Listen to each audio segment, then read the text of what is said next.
sail. So single foot lock.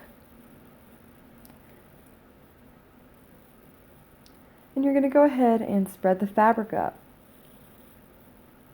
The loose leg stays in the back. The hands will slide up, elbows forward. Don't let go. Slide the hands down, elbows out, hips back, legs straighten out.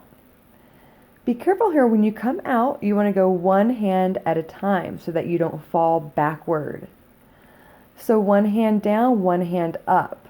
Flamenco wrap, then the other hand up. Elbows come out, neutral, flying hollow body. This is your back sail. Subscribe to us today for more videos.